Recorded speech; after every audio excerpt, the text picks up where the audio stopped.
Bem-vindos ao Todo Boa Podcast. Hoje tenho aqui à minha frente Nuno Caldeira.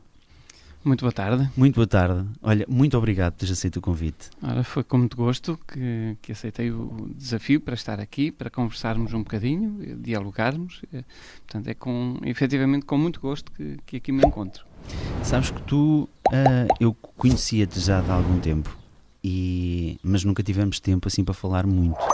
Acho que o que falámos mais foi no fórum. Nos encontramos, estavas a comer e nós chegámos, recordas-te disso? Perfeitamente. Acho que foi o dia que falámos mais. E depois foi quando eu fui ali ao Museu da Pedra, que é fantástico. Eu já não ia lá há algum tempo e a minha memória não estava muito viva. Até falei com elas de lá irmos, porque andamos a mostrar coisas aos meninos, aos bebés, apesar deles ainda não terem aquela... Acho que não vão... percepção. Mas eu acho que é importante. Alguma coisa lá de ficar do que eles vão vendo. Seguro, mais que não seja também o caminho, o rumo a seguir, não é? Exatamente. Depois vamos descobrindo e em cada visita há sempre uma novidade que se nos apresenta e que nos proporciona também novas descobertas, novos desafios, sim. Portanto, em boa hora também que visitaste o Museu da Pedra, ali em Cantanhede, que às vezes passa despercebido também ao comum dos nossos concidadãos, e é um espaço belíssimo também nessa honra de vida ao trabalho em torno da pedra, que é um ex-libris também da nossa terra e que está presente em todas as partes do mundo. Aquele foi remodelado agora recentemente, não foi? Está a ser, portanto, foi inaugurado em 2001, foi objeto de uma remodelação interna que foi reaberto agora em 2022, e agora estamos também à espera deste novo espaço concomitante ao Museu da Pedra, que acabam por ser dois edifícios ali muito dedicados à cultura do nosso território, que é o Museu da Arte e do Colecionismo, que estamos a pontos também de ver inaugurado. Ok. Eu, como te disse, quero ir lá com os bebés, porque desde que eles nasceram, eles têm 3 meses, já foram ver um espetáculo de uma banda filarmónica, já foram ver como é que se chama aquilo? Fomos ao Museu dos Descobrimentos. Museu dos Descobrimentos, muito giro, no Porto. Em que fazemos uma mini viagem de barco. Isso mesmo, também tive a oportunidade já de experimentar. Foi fantástico. E tive o privilégio de fazer 2 voltas, 2 viagens ao mundo, porque a primeira... os comentários eram feitos em inglês e depois nós reclamamos e tivemos a oportunidade então de fazer uma segunda volta dessa feita com a sonorização em português. O Décio não aguentava uma segunda volta ao mundo. Sabes que eu fiquei enjoado, a sério. Não era pela velocidade. Não, eu não sei o que é que aconteceu. Eu estava com o Noah à minha frente, eu estava a pensar assim, se isto dura mais 10 minutos, acho que vão ficar aqui os descobrimentos, vão descobrir qualquer coisa que não quero, que estava muito mal disposto. Mas não percebo, foi ali a terminar, tu estás a ver o sítio. Quando nós entramos na parte da Amazónia, aquela floresta parece encantada. eu não sei o que é que aconteceu ali. Eu comecei a sentir-me super, já suava. Era o que eu ia para dizer, pode ser da temperatura, não é? Depois da experiência de passar o Cabo da Boa Esperança, ou o Cabo das Tormentas primeiro, essa experiência do Brasil e da descoberta desse mundo deslumbrante, a gente aquece um bocadinho, sim. E depois era giro porque cada sala tinha um cheiro diferente. Era completamente. Cheiro a cacau, cheiro a Índia, era giro. Pronto, e agora queremos ir com eles ao Museu da Pedra, um espetáculo de ópera. Queremos que eles conheçam uma série de coisas para depois eles terem uma opção de escolha no futuro de onde é que eles querem ir mais vezes. E como te estava a dizer, nós tivemos a reunião. Eu vou-te ser sincero, eu nunca fui tão bem tratado. Eu vim, nós a meio da conversa, eu fiquei muito emocionado. Eu não estava à espera que tu me questionasses algumas coisas que tu me questionaste. Porque, não sei... eu não quero parecer estranho o que eu digo, percebes? Não quero parecer estranho. É porque eu gosto muito da minha zona. Sempre tudo o que fiz sempre foi para tentar dar orgulho às pessoas da minha zona, à minha família, às pessoas da minha zona. Sempre tive o cuidado que cada vez que há televisão de falar de onde é que era, e considero de coração este Mortedo, Cantanhede, acho as terras mais bonitas do mundo. É verdade, porque eu já tentei convencer a ir morar para Águeda, ele não vai, não quer. É uma boa opção esta de manter aqui as raízes apegadas à terra, à identidade local. Eu por acaso guardo também os primeiros cruzamentos com a tua pessoa e de facto foram através do mundo artístico, da expressão artística, concretamente por meio da música que te conheci, te reconheci também nesses palcos. E curiosamente a conversa que tivemos no fórum, a primeira parte foi a partir daí também essa preocupação e a atenção do como estava a tua situação artística, e depois conversamos também um pouco sobre a tua situação familiar, portanto uma conversa bem diversificada e interessante, sim. Sim. Mas guardo esse primeiro registro, esse primeiro contacto do Décio Diniz do mundo artístico, também com a passagem pela televisão. Tu lembras exatamente de quando é que me viste a primeira vez? Não consigo precisar o ano, mas me recordo num programa televisivo, sim, ficou-me esse registro, e depois por conversas também com gente aqui de Mortedo. Afinal o Décio é de Mortedo, que é em boa hora, aqui do nosso concelho. Eu também ainda não tinha esse registro, não tinha esse conhecimento, mas começou o primeiro contacto foi efetivamente a partir desse programa televisivo, e que muito admiro e muito estimo. Muito obrigado. Eu como digo, fomos lá para uma conversa que eu ia mais ou menos formatado para falarmos sobre isso, e do nada tu dizes-me como é que está a tua parte artística, e perguntaste-me algumas coisas sobre a possibilidade de fazermos algumas coisas juntos. Eu não estava à espera. Minimamente. Eu cheguei a casa super emocionado com isso. Eu disse assim, Décio, tu não choraste depois, não? Ele, não, quase, mas não. É porque eu controlei-me muito. Não se notou. Ainda bem. Imaginem um homem sensível. Eu controlei-me muito. Porque não estava à espera, sabes? Porque, eu, como te disse, valorizo muito. E sempre tudo o que fiz. Há coisas que se calhar não fiz tão bem, mas sempre vivi. Nós que vivemos nas aldeias, às vezes nada é fácil aqui, tudo é muito complicado. Estamos à distância de Lisboa, que não é propriamente perto, não é longe, mas não é perto. E para uma criança carregada de sonhos, Lisboa era outro país, era outro mundo. Eu recordo-me a primeira vez que fui a Lisboa para apresentar o meu primeiro disco à Espacial, salvo erro. Eu, quando entrei em Lisboa, eu parece que estava em Marte. Porque aquilo era tudo tão mágico. As pessoas, ninguém falava com ninguém olhava para ninguém. Eu estava habituado a toda a gente aqui dizer boa tarde e boa noite. Aqui nada, lá nada.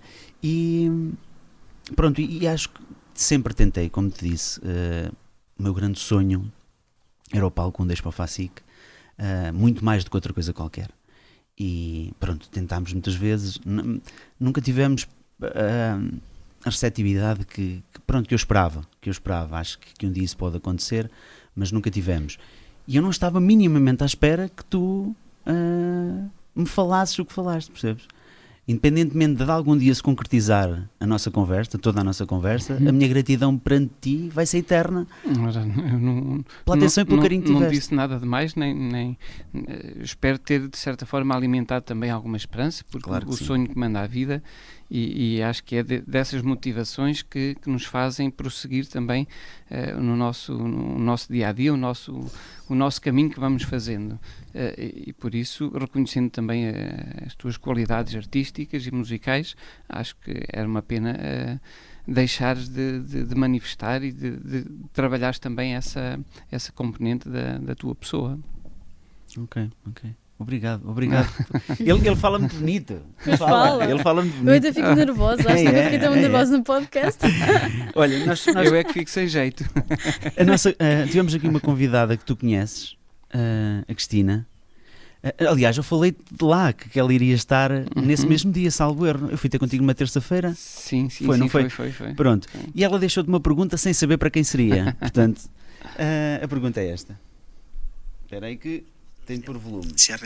Tenho de pôr de início e tenho de pôr volume. Desculpa. Já realizou os sonhos todos dele? Pronto, já realizaste todos os teus sonhos. Obviamente que não. Portanto, essa resposta é fácil de dar, porque não há uma realização plena do que nós sonhamos. Ainda que os nossos sonhos possam ser, por vezes, ou podemos pensar que sejam inatingíveis, mas não deixam de ser sonhos, não deixam de ser motivações, não deixam de ser objetivos que a gente sempre percorre, sempre tem presente para nos guiar também em cada dia. E por isso a resposta é pronta: não, ainda não realizei todos os meus sonhos. Até porque, pronto, na minha vida também já tive várias peripécias, vários percursos, e posso dizer que se calhar há 2 décadas atrás os meus sonhos seriam uns, hoje serão outros seguramente. E por isso continuo a sonhar, continuo a acreditar na vida e à espera da concretização desses mesmos sonhos. Tu tens assim algum sonho grande que queiras partilhar connosco, que acho que é assim possível? Pelo menos a curto espaço de tempo. Tenho um grande sonho que, de certa forma, inatingível, mas não deixo de sonhar com ele, que é de acreditar num mundo fraterno, onde todos possamos ser identificados como irmãos, assim com alegria de viver, com alegria de estar, sem rodeios, sem ratoeiras, assim num ambiente muito, muito caloroso, de grande alegria. É uma utopia, sim. A própria condição humana depois remete-nos para outras respostas, mas continuo a sonhar com esse mundo, se calhar utópico, como alguém dizia, mas não deixo de continuar a sonhar com ele e de acreditar nesse mundo perfeito. Mas tu achas que o que é que na tua opinião se teria de fazer assim urgentemente para que esse mundo começasse a acontecer? Há aqui muitas premissas, muitas linhas que têm que ser consideradas também nesta abordagem. Logo pelos princípios, pelos objetivos de cada um. Há ali duas linhas que se distinguem claramente, mas que concorrem a par uma com a outra, que é a linha da ética e a linha da moral. E essas são 2 linhas fundamentais no percurso da pessoa humana, não é? E se nós caminhássemos neste mundo, se vivêssemos com esse princípio do respeito pelo outro, acho que era o primeiro grande passo no caminho para alcançarmos esse mundo perfeito, um mundo da fraternidade, um mundo da igualdade, onde todos, com as suas diferenças, pudéssemos coabitar em princípios de igualdade e de fraternidade, como diz o princípio também, não é? Concordo contigo. Isso seria um bom começo para que as coisas começassem a mudar. Pronto, cabe-nos a nós contribuir paulatinamente também e em cada dia que passa para que assim possa ser, tendo ciente também das dificuldades e das dificuldades que o dia-a-dia nos traz, mas acreditando efetivamente nessa possibilidade. Não conseguimos mudar o mundo, não, mas conseguimos sentir-nos realizados e contribuintes desse sonho, desse desejo. É verdade. Olha, quero-te convidar a fazer uma pergunta ao próximo convidado, que não sabes quem é. A pergunta que deixo é a pergunta que eu me fazia a mim. Qual a importância também de um projeto destes, de um programa destes, ainda que em suporte digital, mas com uma realidade que eu desconhecia e que a partir de hoje passei a conhecer. Portanto, qual a importância de um programa deste género para a nossa comunidade, para o nosso território, para a nossa região? Ok, e tu, qual é que tu achas que é a importância? Tem várias. A fundamental que eu considero é esta partilha aberta, generosa e deixa-me dizer assim, sincera, porque quem não lida habitualmente com câmaras e quando se expõe a uma circunstância destas, ainda que com algum retraimento, abre-se plenamente. Eu traduzo. neste misto, o que é que me vão perguntar, o que é que vai acontecer, para onde é que se conduz a conversa, é uma oportunidade também de nós mostrarmos, partilharmos as nossas opiniões, darmos os nossos entendimentos sobre o mundo que nos rodeia e concretamente sobre a realidade que nos toca, que é a comunidade local em particular e que muito me apraz. Ok. Olha, eu queria conhecer-te e acho que as pessoas lá em casa que não te conhecem, que se calhar não é fácil aqui na nossa zona não te conhecer. Não é fácil. Sabes que eu falei que tu vinhas cá e a ninguém que eu disse me dizia quem é. Já aconteceu virem cá pessoas, até artistas, não sei quem é. Não sei quem é. E a ti disseram, sim, eu sei quem é. Não creio que tenha essa expressão. Não. Sério que tem. É generosidade da tua parte. Não, a sério que sim. Eu também disse a 6, 7 pessoas. Sim, 6, 7 pessoas. E toda a gente conhecia. Até que, no entanto, hoje temos plateia no nosso Exatamente, porque ele disse assim, eu quero ir. Sim, senhor. Eu gostava, não conhecia. É curiosidade. Quando sou uma pessoa um bocado desligada, é normal. Pronto, e seria interessante conhecermos tu és da Pocariça? Eu sou da Pocariça, nado e criado, nasci em Cantanhede, mas os meus pais são da Pocariça, ali cresci. Aos 11 anos de idade fui para o seminário menor da Figueira da Foz, o seminário diocesano. Tu eras para ser padre? É verdade. Estás mesmo a falar sério? Olha, não sabia. Andei 9 anos no seminário, cheguei ao 2º ano de Teologia, do Seminário Maior de Coimbra, e depois de alguma reflexão entendi que o meu caminho seria outro e com outras pessoas. Ok, então vamos a essa parte que é muito importante. O que é que um padre aprende? O que é que no seminário, o que é que tu aprendes? Aprende-se muito na relação com os outros, no crescimento que se vai fazendo e olhando para trás, 11, 12 anos de idade, era um catraíto sem praticamente noção nenhuma da realidade em que vivemos. Mas sempre me despertou também pelo generoso e extraordinário testemunho do meu pároco, saudoso Sr. Padre Manuel António Marques, que na sua simplicidade contagiava de facto esse gosto de estar com as pessoas, de celebrar com as pessoas, de estar em comunhão, como também se diz em igreja, de celebrar, viver em comunidade. E a experiência de um padre passa muito por aí, ainda que a gente possa questionar dentro da questão do celibato e tudo mais, mas a grande experiência de um padre é viver em comunidade e estar para uma comunidade inteira. Sabes porquê do celibato? O princípio que assiste ao celibatário, ao celibato, é efetivamente essa disponibilidade. Não se comprometer com uma família em concreto, mas estar plenamente disponível para uma família mais alargada. Ok. Não é que nós já cá tivemos um padre 2 vezes e eu questionei-lhe isso e ele diz isso também, mas depois diz ali que pronto, depois o Vaticano que não quer que deixe nada de como é que é, Catarina? Não quer que deixe os herdeiros, alguma coisa para herdeiros, portanto é tudo para a Igreja. Não, esse não é seguramente o princípio, até porque há sempre o princípio testamentário que um padre também tem direito.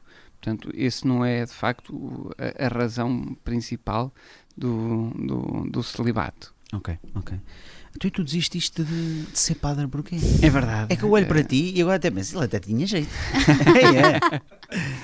Deslumbrei-me com outro mundo, com outra vida. Não, conheci uma rapariga, já tinha... Pronto, não é fácil, as mulheres são terríveis. É verdade, tem uma força persuasiva. É impossível.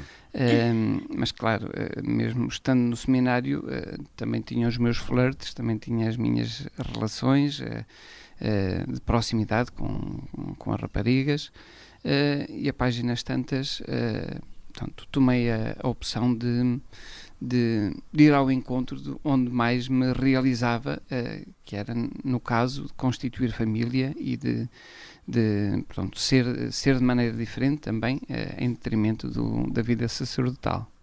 Ok. E tu estás casado ainda com essa pessoa? Ainda estou casado com essa pessoa que me desencaminhou em boa hora. Há quanto tempo é que tu estás casado? Eu estou casado em 2002, portanto há 21 anos. Olha, está casado há pouco mais do que eu estou casado há 19 anos. 20 anos feitos, 21 a caminho. Sim. Que bom. E ela, o que é que ela pensou de tu seres padre? Já conversaram sobre isso? Já, claro que sim. Mas aí não foi a persuasão. Ela sabia que tu eras padre? Sabia que tu claro que tinhas essa vocação? No seminário, não sei se é a vocação padre, que se chama. Sim, vocação, claro que sim. Mas é uma vocação que se vai descobrindo e que se vai alimentando, naturalmente. Isto é como o namoro. O namoro não é casamento, e o namoro é tempo de descoberta e tempo de fazer um caminho a par, sobretudo de descoberta. E assim também o tempo de seminário é esse tempo de descoberta e de amadurecimento também da própria vocação, da própria disponibilidade pessoal para a realização, ou com vista à realização da pessoa. E a um determinado momento entendi que seria preferível e sentir-me mais realizado desta outra forma, constituindo família, casando, tendo filhos, do que seguindo o sacerdócio. Posso fazer uma pergunta? À vontade, posso é não responder. Okay. Se houvesse a possibilidade de tu poderes estar casado e ser padre, tu tinhas seguido com isso em frente? Ou seja, pudesses ter a tua família e pudesses ser padre da mesma forma, não é? Seguirias em frente ou... Na altura, se as questões se colocassem nesses termos, se calhar ponderaria. Hoje, não. Até porque, lá está, é um caminho que se faz, é uma preparação também, um crescimento interno e físico também. É uma caminhada que se tem que fazer, não é nunca de um dia para o outro. Não é? E por isso, respondendo à pergunta, ao tempo, se pudesse ser, talvez. Hoje se as coisas mudassem e se colocassem a possibilidade de tu... Hoje, não. Ok. E essa decisão de hoje não tem alguma explicação assim? Não, a explicação passa por aqui mesmo, por esse caminho, por essa preparação que se vai fazendo. Não estou a dizer que amanhã não dê outra resposta, mas hoje estou muito bem, a minha família também precisa de mim, ainda que com estas outras lides em que estou envolvido me veja um pouco também privado dessa vida mais pessoal e familiar, mas hoje não teria condições para responder afirmativamente. Ok. Então e tu tentaste ser, tinhas aí a vocação de ser... Como é que tu descobriste? Como é que alguém descobre que tem a vocação para ser padre? São coisas que eu tenho muita curiosidade. Porque nunca, por exemplo, isso nunca me passou para a cabeça, ser padre. Houve aí uma fase... Vamos sempre a tempo. Não me interpretes mal do que vou dizer. É uma pergunta que se pode fazer a qualquer momento. Não me interpretes, eu acho que nunca disse isto aqui. Vão-me achar doido e tu vais. E então a Eliana e o meu filho então... Sabes como um dia qualquer eu acordei com a sensação que era Jesus. Mas assim, isso passou-me. Por isso é que eu estava a questionar. Eu também, mas depois cresci. Mas não foi Jesus, era vampiro, sereia. Não, mas juro-te, houve um dia qualquer, eu acho que foi, eu vi a Paixão de Cristo, mas não foi a Paixão do Mel Gibson, foi uma paixão qualquer antiga. Eu pensei, eu dormi, acho que sonhei com aquilo, e acordei e pensei, sou Jesus. Mas depois, passado 5 minutos, cheguei à conclusão que não. Sabes que eles gozam comigo. O Leonardo está a pensar, de certeza, mas isto é verdade, isto não foi pensamento. Vão gozar comigo. Sim. Tu lembras-te do Super-Homem? Sim. Nós não devemos ter uma diferença de idade assim muito grande, pois não? Que idade tens, desculpa? Eu tenho 49. Então temos para aí 10 anos de diferença. É pouca. Lembras-te do Super-Homem? Perfeitamente. Lembras-te que ele lançava um raio laser pelos olhos? Sim. Pronto. Eu provo, no quarto do meu avô, que agora é o quarto do meu filho, eu era apaixonado por Super-Homem, então vinha da escola Pronto, e aqui em casa o meu pai faleceu, pronto, a vida aqui em casa nunca foi fácil. Os meus avós andavam nas hortas e etc. Pronto, e a vida aqui em casa nunca foi fácil. E eu vinha carregado sempre de sonhos e vinha para ver o Super-Homem quando chegava a casa. Era o Super-Homem, depois foi o Dragon Ball, mas o Dragon Ball posteriormente. E eu vi-o a lançar lasers pelos olhos. Um belo dia eu pensei assim, eu também vou ser capaz. Porque os miúdos andavam a bater na escola, eu vou-me aprender a defender, vai ser com um laser e tudo, vai ser uma beleza. E eu fiz muita força. Está lá um buraco que eu fiz na madeira. Eles não acreditam, porque acham que eu estou a imaginar. E quanto à probabilidade, devo estar. Mas eu acredito piamente que esse poder eu tive. Laser do olho e juro-te, eu estou a ver precisamente o que estava à minha frente e tudo o que aconteceu, porque eu fiquei assustadíssimo com o que aconteceu. Pronto. Terá havido ali uma ajudita do bicho da madeira ou assim? Talvez. Não, porque está queimado efetivamente. Eu provo. Há realmente também acontecimentos que é para a psicologia também explica. Pronto, tenho de trazer um parapsicólogo para tentar perceber o que é que aconteceu. Sim, analisar aquele buraquinho. Eu depois nunca mais tentei, porque eu fiquei assustadíssimo, palavra de honra. Desculpa, continua. E na escola não defendeste com o laser? Não, porque eu fiquei preocupado que eu matava alguém com aquilo. Isso mesmo. E então não vou fazer mais isto. Eu cheguei à conclusão que conseguia, não vou fazer mais. Pronto, está bem. Desculpa, continua. Ou então acordaste do sonho e pá, foi só um sonho. Eu provo. Mas se eles gostam comigo, acham que não. Eu provo. Continua, desculpa. Onde é que nós íamos mesmo? Estávamos na situação do padre. Porque é que tu tiveste a vocação? Como é que tu, o que é que vem em ti para ser padre? A primeira grande questão é a influência, o testemunho. Como eu dizia há pouco, o Sr. Padre Manuel António Marques exerceu grande influência na vida de catequese que nós tínhamos, no servir ao altar, no tocar do sino. Portanto, havia ali uma vida muito próxima também da celebração comunitária. Eu acho que esse foi o ponto de partida do fascínio, e depois aprender e querer ser como ele. E a partir daí foi também aprofundando a fé, fazendo o crescimento na fé, no estudo, no discernimento. Mas eu confesso, eu gostava muito da vida de seminário. E os teus pais, o que é que eles acharam quando tu tiveste essa decisão? De qual? De ir ou de sair? De ir e de sair. Sim, se calhar foi um alívio, não sei. Não, foi pelo contrário. A sério? Claro, antigamente as famílias eram mais religiosas. Não é isso, é que por exemplo o padre que esteve cá, ele diz que quando ele foi, que foi uma desilusão para a família. Sim, mas ele veio do Brasil. Pois sim, pode ter ele saiu do Brasil para cá para se tornar padre. Pode ter esse peso, sim. É uma cultura diferente, ainda que irmãos na língua e em alguns princípios, mas é uma cultura efetivamente diferente. Sim. E antigamente as famílias também eram mais religiosas, não é? Sim, mas a ida foi acolhida de braços abertos. Eu, ainda assim, também catraíto, naturalmente, e a Figueira da Foz, nós não estávamos em regime de internato, íamos à escola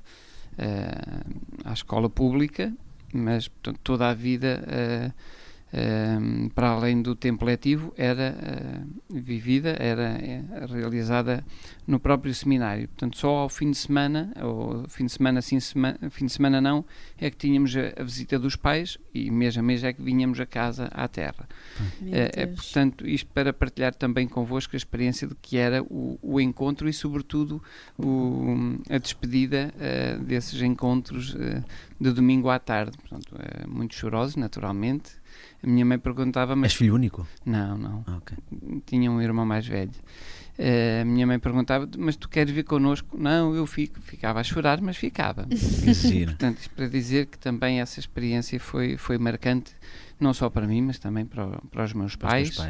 Nessa disponibilidade também ficavam muito, muito satisfeitos, muito, muito alegres também com o facto de eu estar no seminário, ao tempo com dificuldades, porque os ordenados não eram abundantes, não eram muitos, com muito sacrifício também que mantiveram ali com o contributo familiar.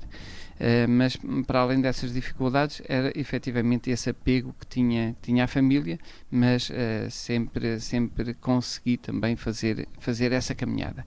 Portanto, a saída foi mesmo por descoberta e por vontade própria, com a influência da que é hoje a minha esposa, a minha companheira de vida. Ok. Que giro, eu nunca tinha conhecido. Mas ela colocou à prova? Não, nunca. Foi plenamente, efetivamente uma opção voluntária da minha parte, sem qualquer pressão. Sentia que ela gostava de mim, assim como eu gostava dela. Eu acho que gostava mais dela do que ela de mim. Nós sempre achamos isso. Mas foi uma opção respeitada, de um caminho também que fizemos, dos encontros que fazíamos, de um namorisco que íamos experimentando, e foi como levou depois à decisão. Portanto, plenamente consciente, voluntária, sem qualquer pressão de parte a parte, nem familiar, nem da que é hoje a minha esposa. Portanto, com muita alegria que tomei essa decisão. Sinto-me realizado face à pergunta que se fazia há pouco. Quando você contou aos seus pais que ia sair, você contou o motivo? Vou sair por causa de uma rapariga? Naturalmente, sim. Eu saio por amor. Não, entrei por amor e saio por amor. Mas era caso para dizer, pegando naquela canção do Marco Paulo, eu tenho 2 amores. Porque nada são iguais. Tinha esses 2 amores porque sentia muito bem no seminário, com a vida de seminário, com a vida de oração, com a vida de reflexão, mas também me sentia bem no dia-a-dia, no mundo fora do seminário, nas tainas, nos encontros, nos convívios, nos bailaricos com os amigos que sempre acompanhei também, e aí honra seja feita aos meus companheiros de jornada que nunca me colocaram de lado, sempre me acompanharam, sempre me respeitaram como um par, como um igual a eles, um semelhante, e por isso daí que afirmo com muita alegria esta experiência da vida em comunidade. A minha vida tem sido feita de forma partilhada. São vários momentos das nossas vidas que a gente vai experimentando e de todos os frames, de todas as partes da nossa vida, a gente vai guardando e fazendo amizades que ainda hoje perduram. Depois tu saíste do seminário, depois qual foi o teu percurso? O que é que... Depois de sair do seminário, pronto, a gente aprendia umas letras de latim e grego, portanto a solução foi continuar os estudos de latim e grego. Estudei na Faculdade de Letras da Universidade de Coimbra Línguas e Literaturas Clássicas e Portuguesa, fiz a licenciatura, fiz o estágio pedagógico-didático aqui na Escola Secundária de Cantanhede, e entretanto estava num programa de investigação científica, na tradução de uns livros dos padres de Coimbra, literatura do século XV, e depois fui desafiado também para esta vida autárquica, para me candidatar a presidente da Junta de Freguesia da Pocariça. Sujeitei-me a votos, à vontade popular, venci e tenho estado também desde essa altura, portanto desde 2001, que estou ligado também a estas lides autárquicas, o que eu considero ser a mais pura expressão da política nacional, que é a política de proximidade, independentemente das cores partidárias, é de procurar responder às solicitações e ao bem-estar da nossa gente, da nossa comunidade. Okay. Eu tenho uma pergunta. Você sabe falar latim grego? Já soube mais. Já sei qual vai ser o desafio. Vou guardar para o fim do podcast. Mas tu falas latim? Não, assim, o latim fala-se, mas também requer habituação, não é? Como é que se chama em latim? Amo. Só? Tão próximo do português, não é? Portanto, Deus também é assim similar? Deus é Deus. É Deus? Deus. Que giro, pensei, porque o latim, eu acho que vi no YouTube alguém a ler e aquilo não se conseguia perceber nadinha do que eles diziam. Não, porque para a nossa gramática o latim tem inversão da ordem das palavras, tem que ver com os casos, muito à semelhança do que acontece com a língua germânica, que tem os casos para, portanto, a articulação das palavras em função da função que desempenham na frase. Okay. O que complica um bocadinho mais a gestão, ou seja, a mesma palavra é dita de várias formas, dependendo da função que desempenha na frase. Como é que se diz todo boa, podcast? Podcast não há de se Estás dizer. a estragar o meu desafio. Eu sabia que ias perguntar, era só para te chatear. Que eu ia dizer assim, deixem um like e subscrevam o canal no Tudo Bom Podcast em latim. Isso é que vai ser difícil, como ele não é uma coisa fluente. É uma expressão idiomática. Só deixa o like. Todo boa, mas vou pensando nesse desafio. Ok. Que giro. Eu fiquei super contente. Se tu viste a gravação, ele disse, estudei latim e grego. Sei. Mas grego é diferente do latim, não é? Muito diferente. Muito diferente. Os princípios gramaticais são similares, até porque o latim também tem muita proximidade com o grego, mas quer na grafia, quer também na pronúncia, é muito diferente. E há uma diferença significativa entre o que se aprende e o que se vive. Assim como nós, o português nem sempre se falou como hoje se fala, não é? Há a evolução da língua. Também o grego e o latim, não é? Há o chamado, portanto, agora há dias, no âmbito até desta outra iniciativa que acontece cá no nosso concelho, o FOLC, o Festival Internacional de Folclore, já nos visitaram também grupos da Grécia. E tentei ali dizer algumas palavritas no grego, no chamado grego clássico, e eles logo disseram, isso é de outro tempo. Já não se fala assim, já não se usam esses termos, não é? Não deixa de ser engraçado. Agora, isto para dizer o quê? Do interesse também destas línguas e sobretudo destas culturas que são a base, são a gênese também da nossa hoje. Da nossa língua. O exemplo paradigmático, a expressão da democracia vem concretamente destes povos, a democracia tendo nascido na Grécia e depois com desenvolvimento também em Roma, em todo o Império Romano, depois com alguns sistemas políticos ali pelo meio, mas não deixa efetivamente de ser a raiz e a origem deste sistema político que ainda nos assiste hoje e que nos governa, que nos orienta também na gestão da coisa pública, não é? Ter este princípio da experiência em que o povo é quem toma as decisões em representação, por inerência, naturalmente, mas é uma experiência extraordinária, a gente ter essa percepção do exercício da vivência e da expressão democrática. Ok.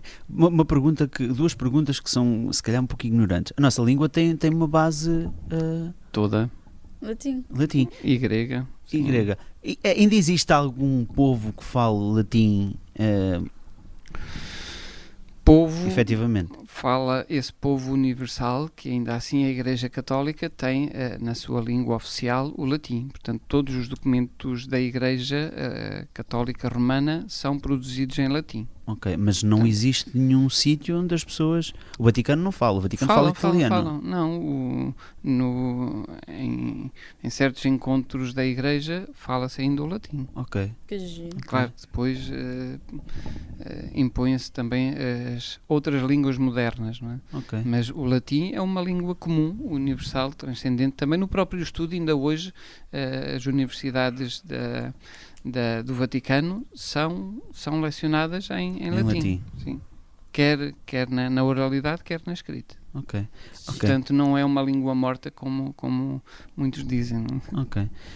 Tu, desde que seguiste esse caminho mais político, que se possa dizer, quais são as maiores dificuldades que tu encontraste à tua frente para poderes realizar algumas coisas que tinhas em mente? É a incapacidade perante a falta de resposta. Ou seja, nós podemos ter a pretensão, o desejo, a vontade, a veleidade de querer fazer, de fazer acontecer, e depois barramos-nos nas burocracias, nas limitações orçamentais, nas indisponibilidades financeiras que nos atrasam também e nos impedem de concretizar o que nós gostávamos de fazer acontecer. Ok. E isso acontece aos mais variados níveis, não é? Desde logo o próprio orçamento, o orçamento autónomo, neste caso de uma junta, que está dependente também das transferências e dos acordos que se estabelecem e das parcerias que se estabelecem com o município, e das transferências que advêm também do próprio Estado Central. Ok. Mas é um exercício interessante, é como governar a nossa casa, não é? A gente gostava de ter um certo momento gostávamos de ter um palácio, mas o nosso orçamento não nos permite construir um palácio, a não ser que nos endividemos ou que comprometemos também, ou comprometamos neste caso o nosso futuro. Mas aqui na gestão da coisa pública há regras que têm que ser cumpridas e não basta a vontade para realizar, para fazer acontecer, não é? Ok. Sem ser a parte das verbas e etc., já uma vez te deparaste com alguma situação que tu... como é que eu te posso perguntar isto? A nível... Há aqui pobreza no nosso concelho. Já te deparaste com alguma situação que tu... Eu explico-te isto porquê. A Cristina...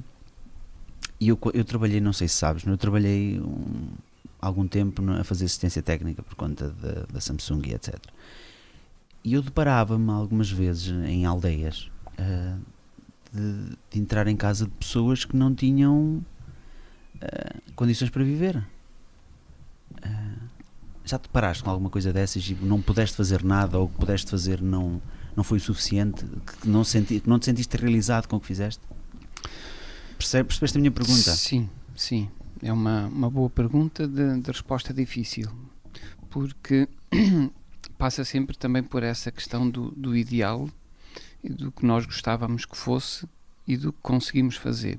Okay. Eu posso dizer que em muitas situações, já vi algumas, tentamos sempre minimizar e procurar respostas, ainda que venham devagarinho, mas pelo menos sem resposta, creio que ninguém ficou por ficar. Ou seja, sempre se conseguiu melhorar a situação das diversas circunstâncias. Mas é uma dificuldade. A gente chega a uma situação, um determinado contexto, e depara-se com uma realidade impensável, e deseja sempre transformar tudo. Mas é semelhante ao princípio que falávamos há pouco. Se não conseguimos mudar o mundo, mas se conseguirmos mudar um bocadinho do que está ao nosso lado, acho que já é um bom sinal. E transpondo agora também para esta questão, acho que se aplica ao mesmo. Claro, não é uma situação que nos realize plenamente, porque o que gostávamos que fosse e a resposta que fosse dada fosse noutro sentido e com mais músculo, mas pelo menos ficar desperto, procurar solução e procurar melhorar a situação ou minimizar a situação,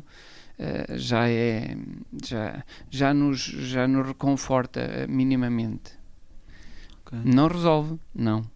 Mas pelo menos já conseguimos mitigar também aquela circunstância, aquela situação, procurando ajudas junto de entidades externas, junto de terceiros, procurando colaboração e pronto, sempre ao encontro de alguma resposta, de algum passo, de alguma melhoria que se possa prestar. Ok. Eu queria te questionar uma coisa, a nível de se calhar pessoal. Tu és a favor de um fundo de inserção? Eu explico depois o porquê da minha pergunta. Sim. E se calhar tu sabes.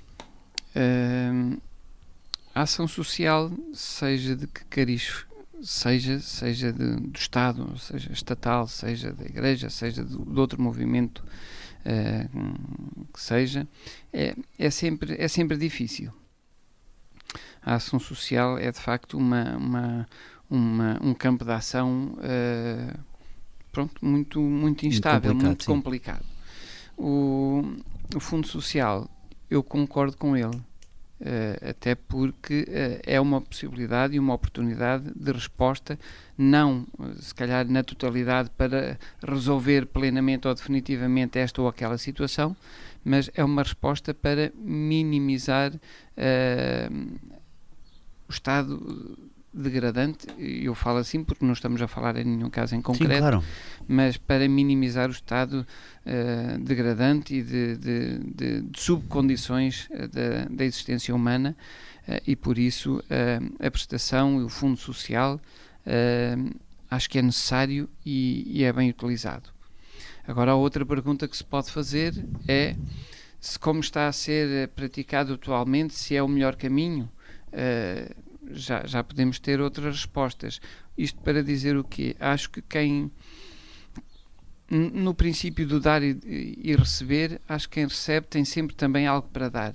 E inclusivamente neste princípio também da humildade e da generosidade, por vezes quem menos tem é quem mais dá. E nessa experiência da generosidade é de uma alegria, de uma felicidade tremenda, que esta é a verdadeira questão. O que é que nós andamos cá a fazer? É sempre a buscar uma realização de felicidade de cada um e dos outros, de quem nos é próximo.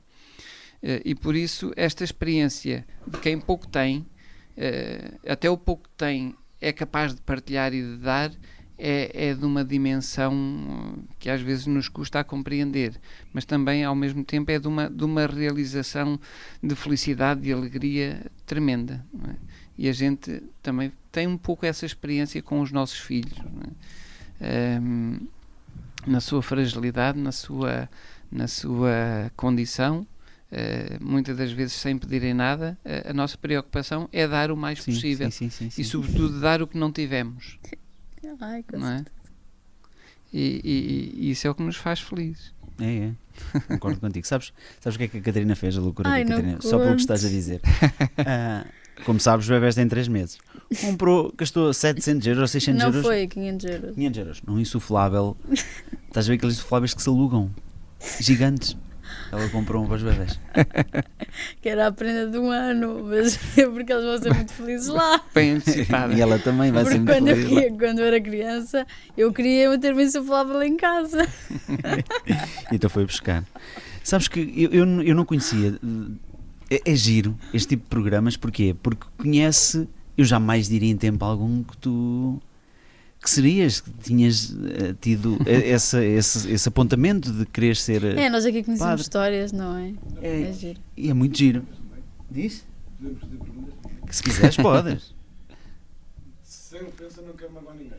Mas pegando numa situação que você falou há pouco, às vezes eu conheço mais 2 ou 3 casos. Anda aqui, Bruno, senão não te ouvem, desculpa. Pegando na situação que estavam a falar há pouco, eu conheço mais 2 ou 3 casos em que alguns presidentes de junta querem e gostariam de fazer mais e lá está, encontram esses barramentos que você falou há pouco. Não está na hora de mudar um bocadinho a lei e se realmente é necessário ajudar o povo e se trabalham para o povo, não há uma forma de a lei lá de cima ser um bocadinho mudada para que possam poder ajudar as pessoas que precisam, por exemplo? Eu sei que às vezes basta para as coisas mudarem.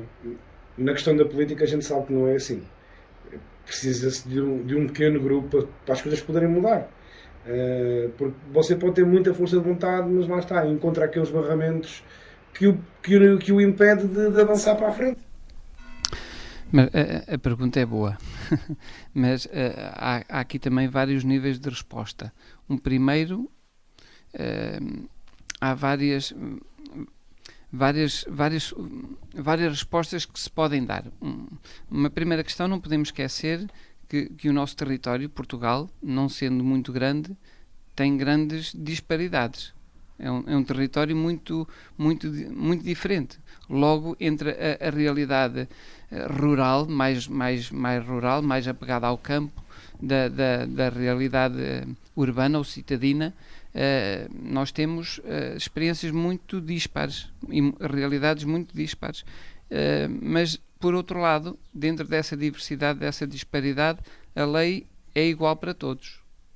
Não há uma lei para uma realidade e uma lei para outra realidade. Não, o princípio legal é igual tanto a uma junta de Lisboa, que não tem um caminho vicinal ou um caminho rural para arranjar, como para a junta de freguesia de Candeia de Bocariça.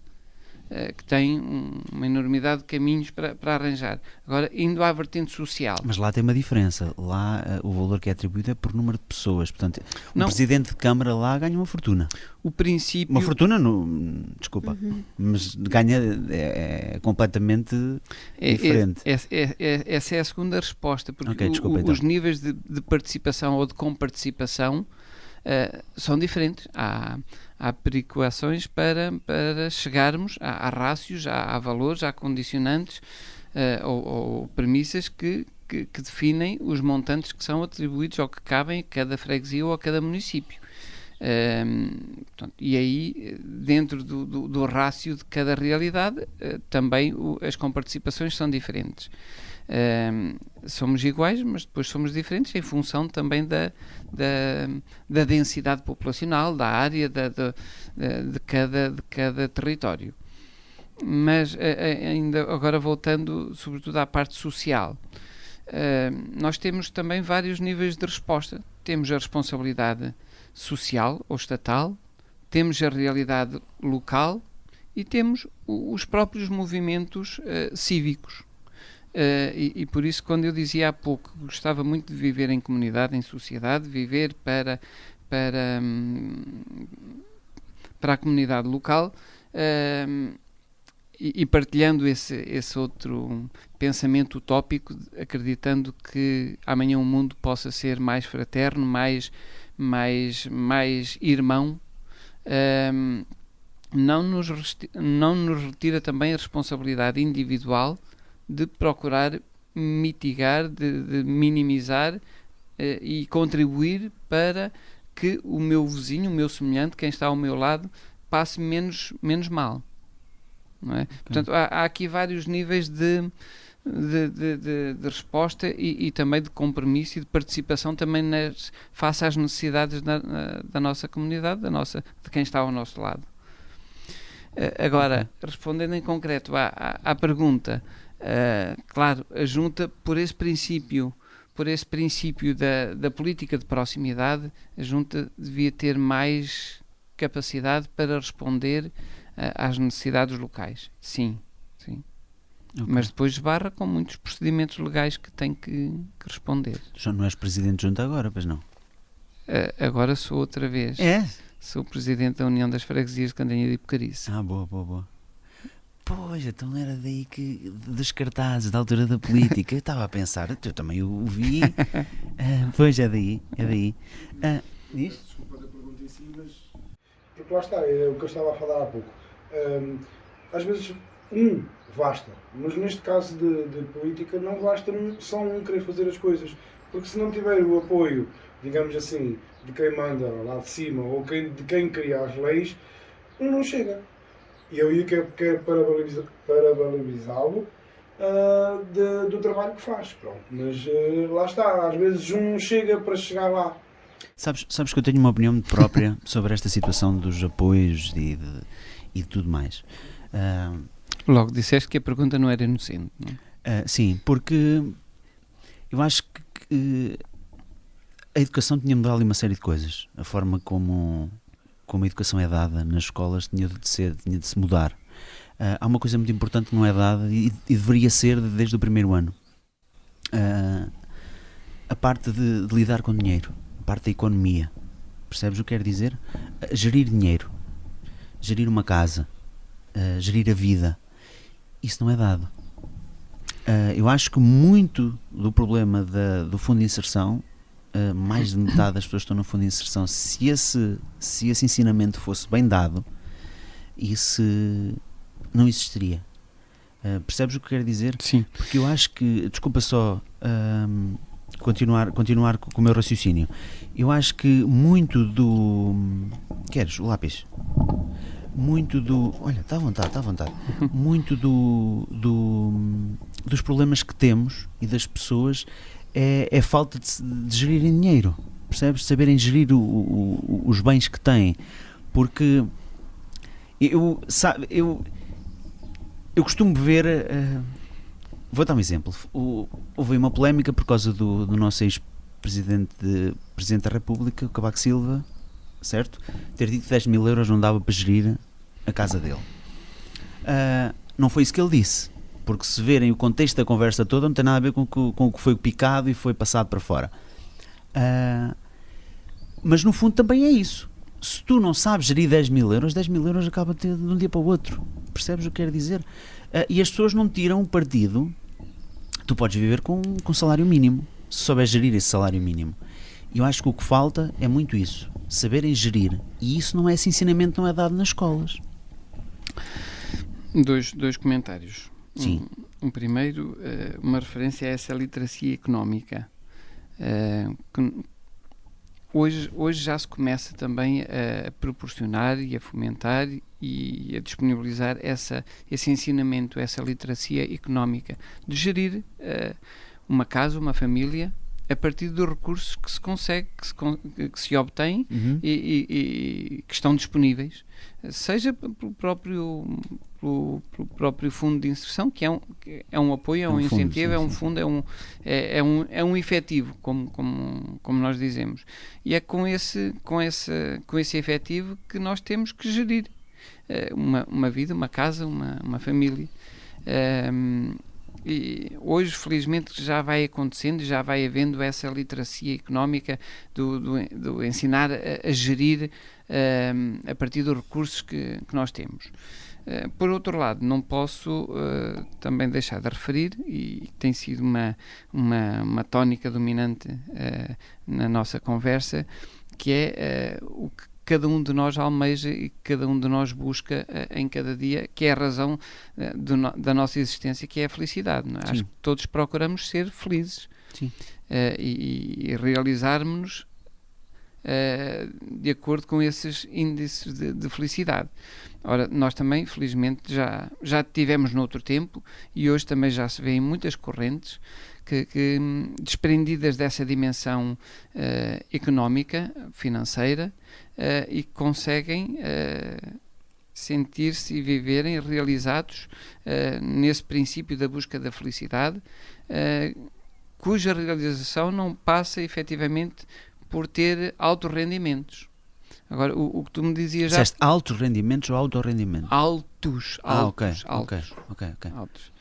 Como tu dizias há pouco, há famílias que, se calhar, com 10 mil euros, efetivamente, por mês, não se conseguem governar em casa, porque são níveis, são padrões de vida que definiram, que lhes foi permitido definir nesse nível, que têm que ter aqueles rendimentos para assim poderem continuar a viver e daquela procurarem ser felizes. Mas há outros modos e outros meios de procurarmos e de realizarmos a felicidade, não é?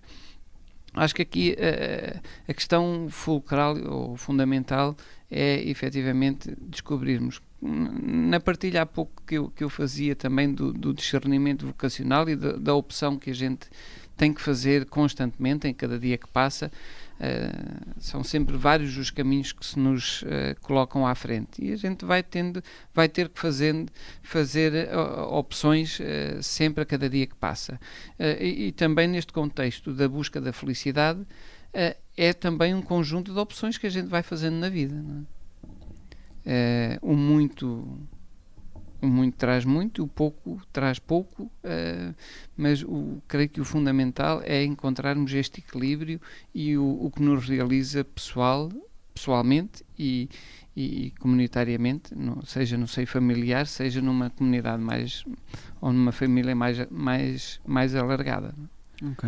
Ok. Olha, queria-te convidar a fazer as perguntas que tu quiseres. Muito bem.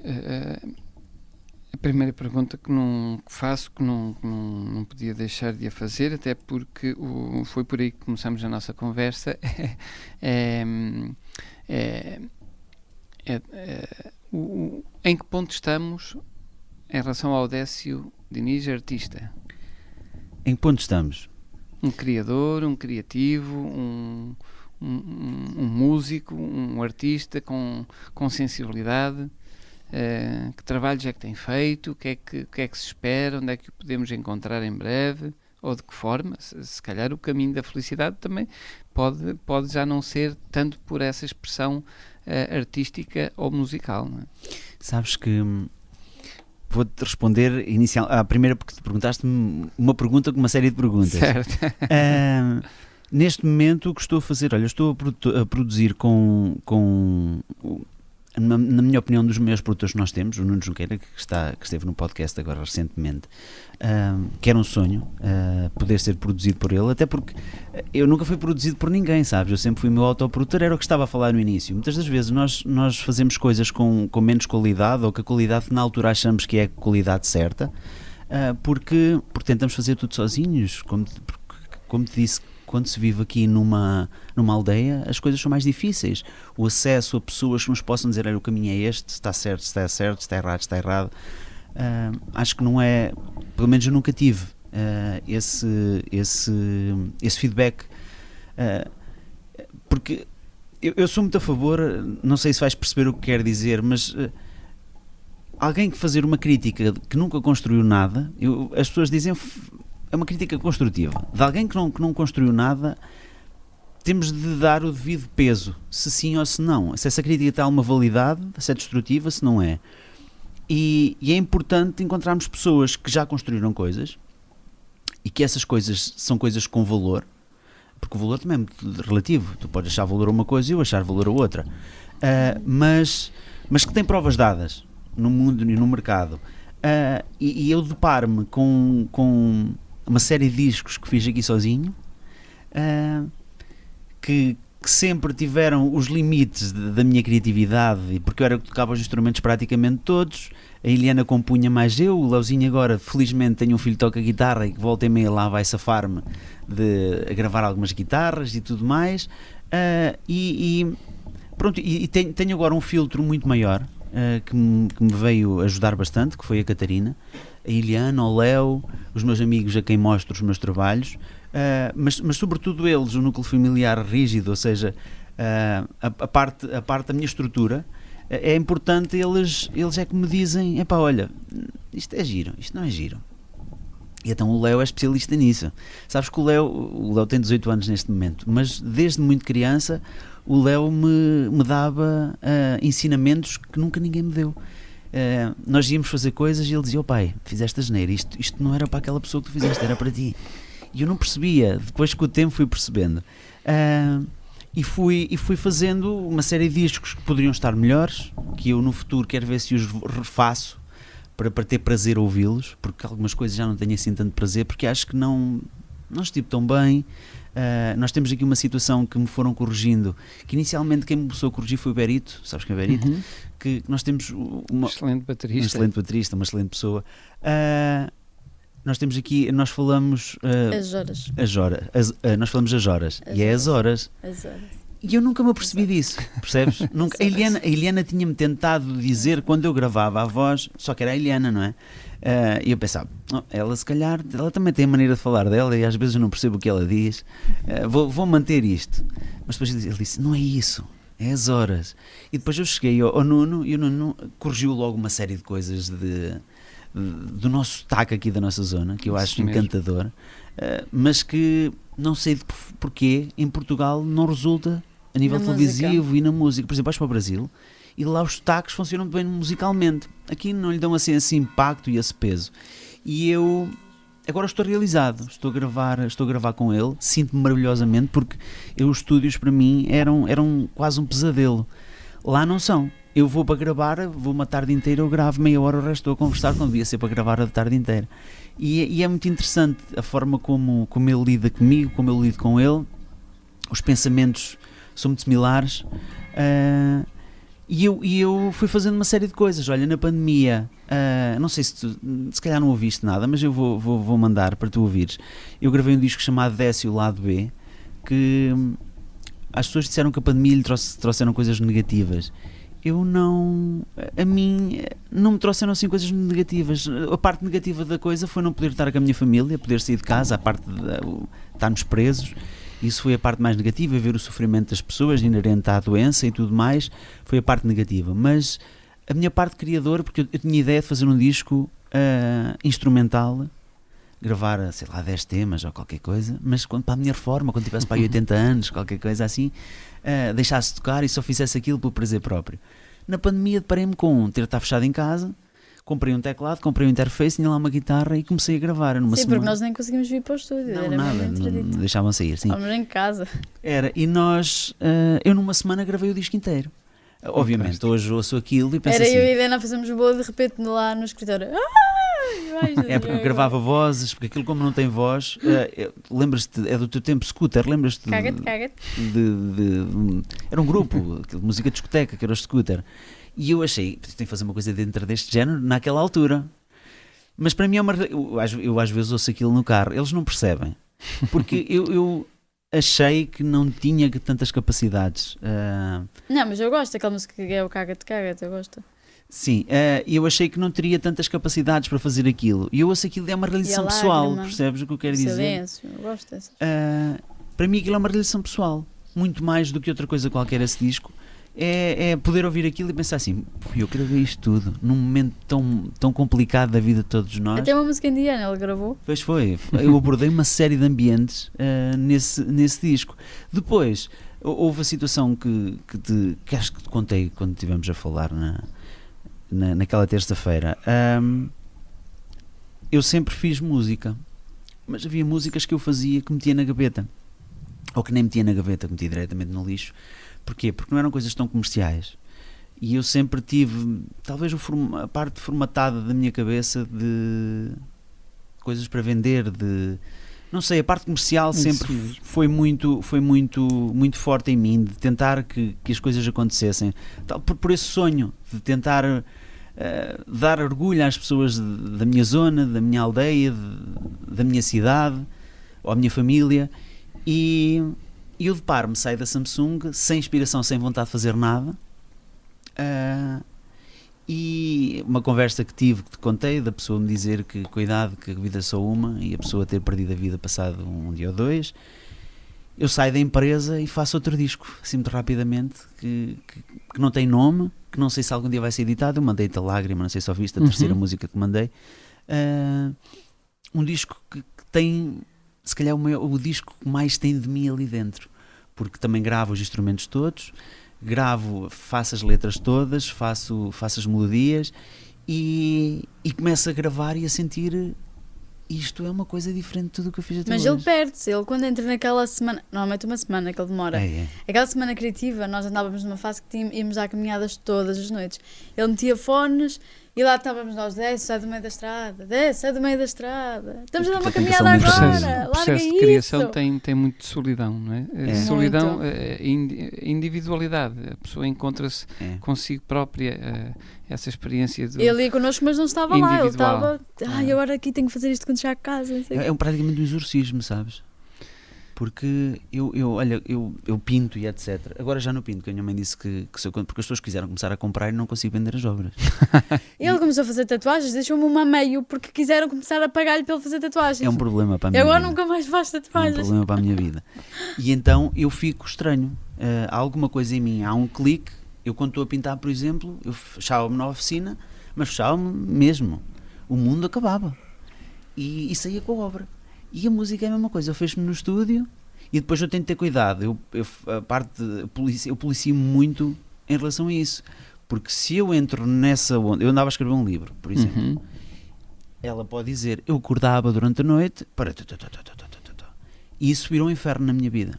Depois começaram a querer a mesma história, uma rádio quis começar a passar aquilo e queriam começar a pagar para fazer aquilo. Deixa de escrever. Isto é normal. É que não é normal. Há ali qualquer coisa que não está resolvida. Não é normal. Há ali qualquer coisa que não está resolvida. Pronto, mas o que estou a fazer é isso. Estou a... Agora se alguém quiser comprar música, compre, que ele vai continuar a fazer.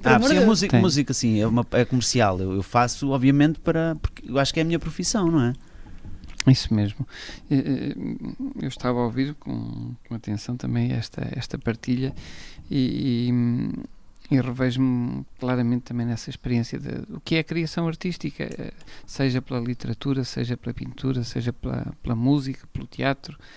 De facto, essa experiência da criação artística tem muito esse momento da vida em si mesmo, é o próprio que se encontra consigo.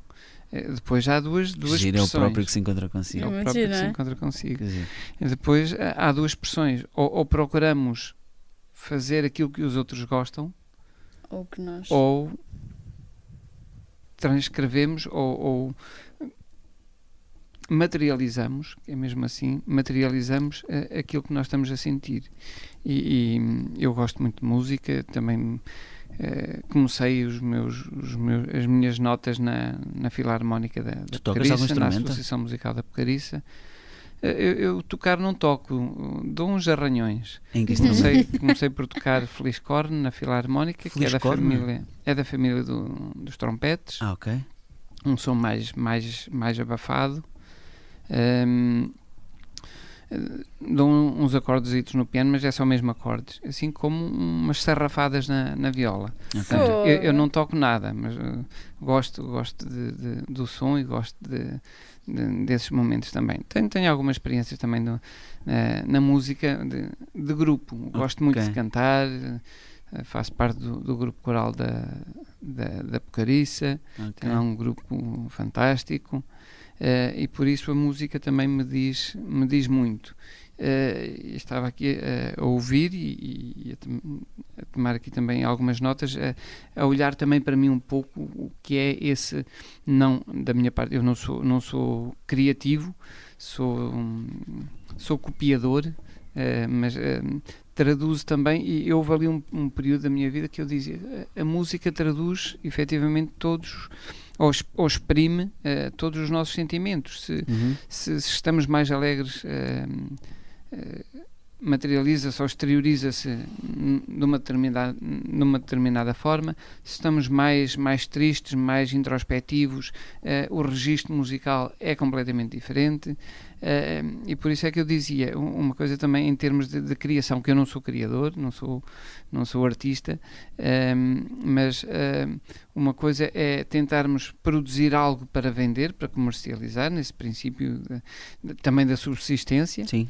Outra é criarmos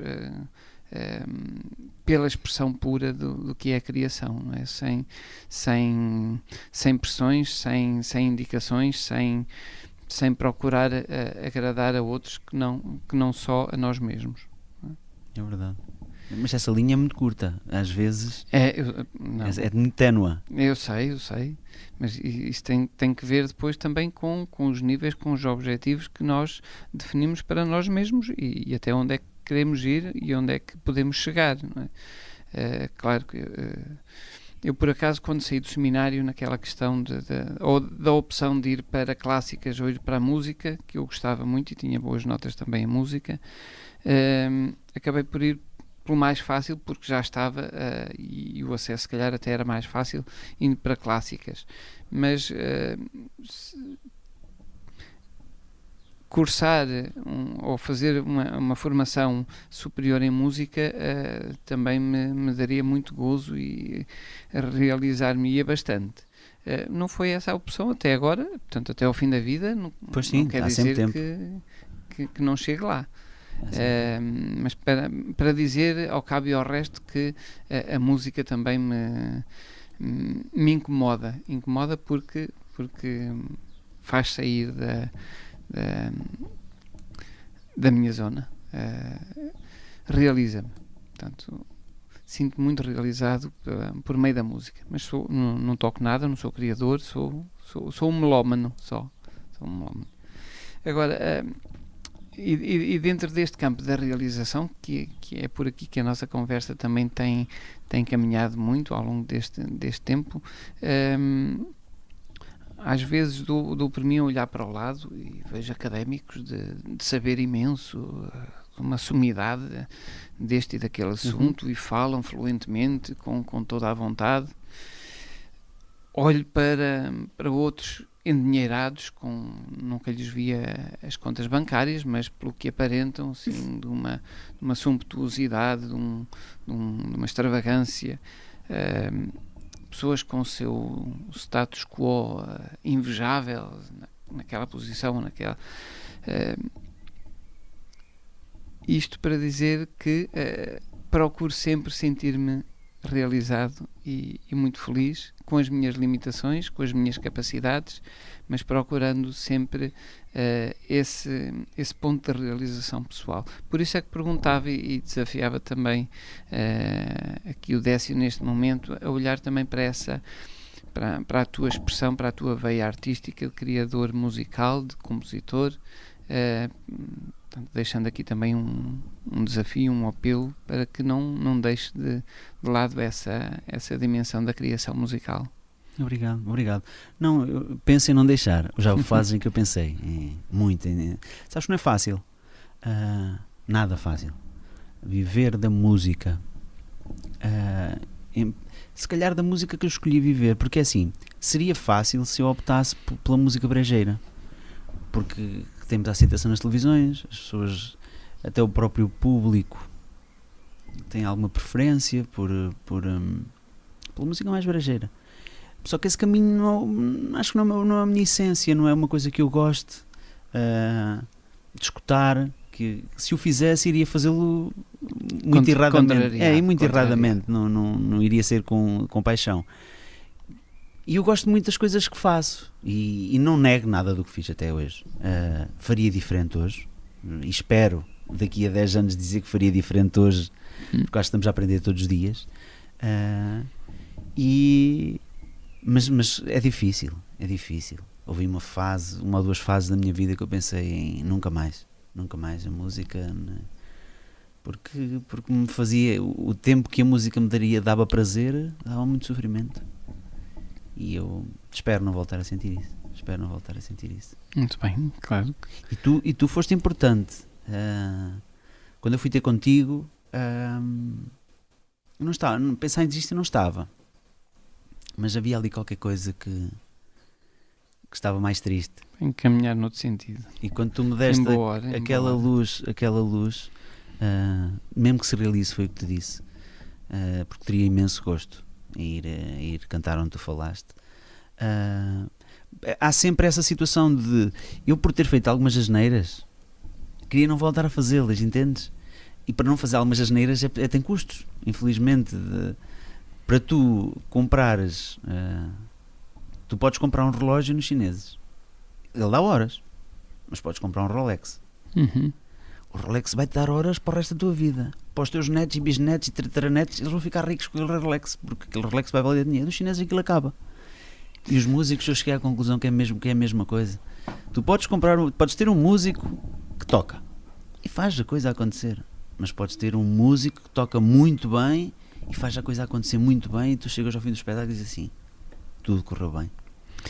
Tenho orgulho, as pessoas não vão ter nada, vão sair daqui com a alma muito preenchida, porque existe o dó, é um dó universal, mas existe o dó que o David Gilmour faz, o Gary Moore também faz, existe o dó que o Décio faz, existe o dó que o Bruno pode fazer, existe o dó que a Catarina não sabe tocar instrumento nenhum, pode fazer, carrega ali aquilo, dá um dó, mas são coisas diferentes.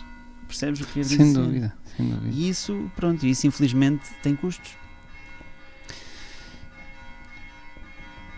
A vida. Eu estou. Sabes que é todos os dias o podcast. Eles escolhem. Eles sabem. Vai fazer podcast, eu vou tocar. Fica ao registro. Claro. Exatamente. Fica ao registro. E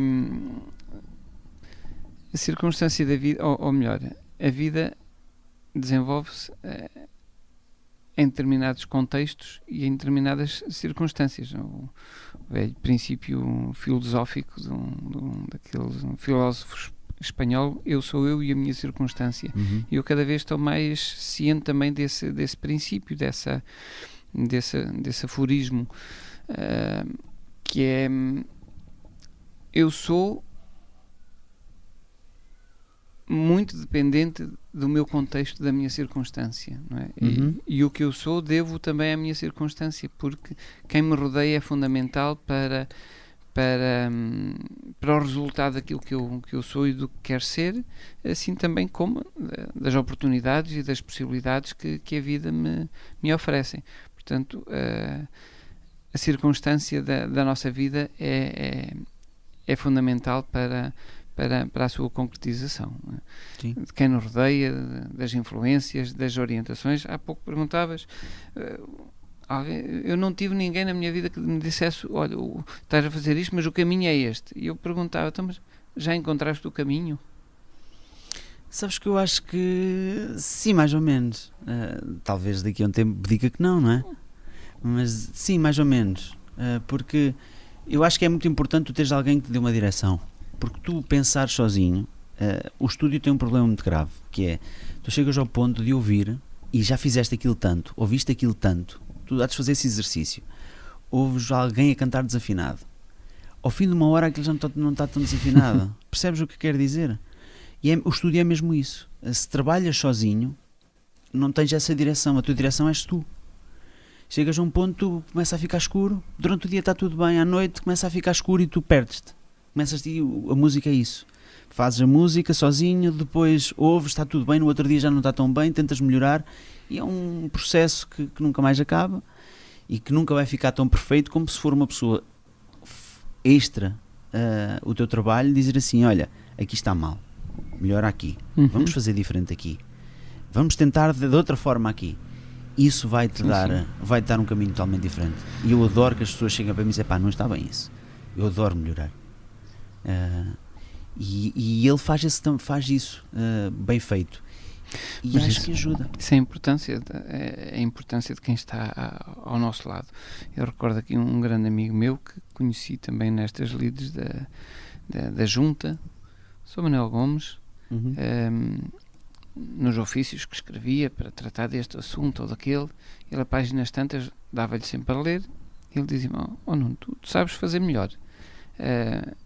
E isto, indo ao encontro do que estás a dizer, também tendo esse aconchego, esse suporte de quem está ao nosso lado a manifestar com carinho,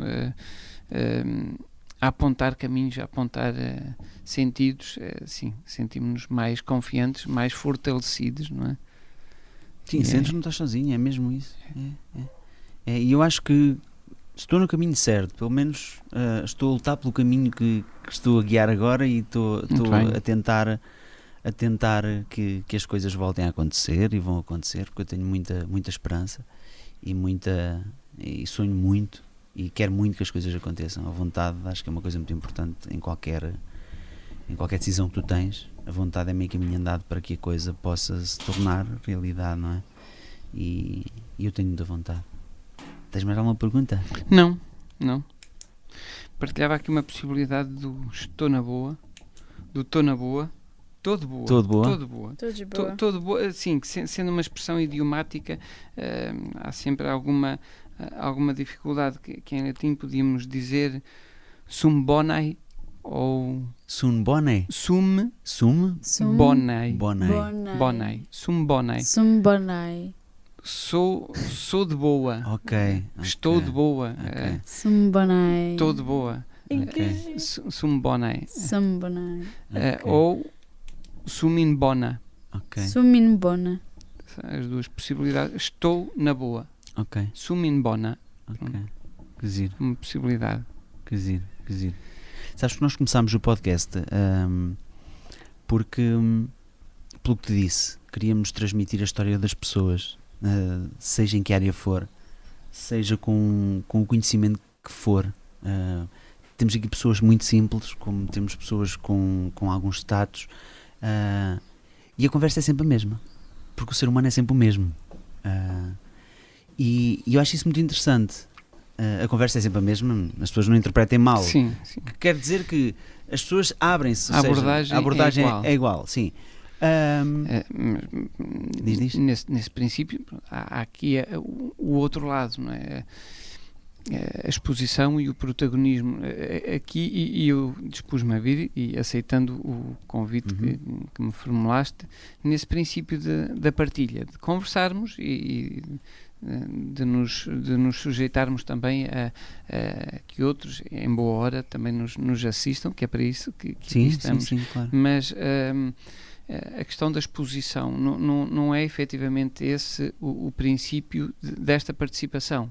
É é antes esse testemunho de que faz sentido partilharmos numa conversa amiga, fraternal, de nos expormos aqui no bom sentido, não é? De dizermos quem somos e por que estamos, e até afirmar também as nossas razões, as nossas convicções, sobretudo, e eu gosto muito de insistir nesta tecla, partilhar aquilo que procuramos realizar em cada dia, que é a procura da nossa felicidade. Mas sabes, quando criámos não foi com a situação da exposição. Isto também foi durante a pandemia. Foi durante a pandemia. Isto era uma porta. Eu certo dia chego a casa e digo assim, eu vou fazer um podcast.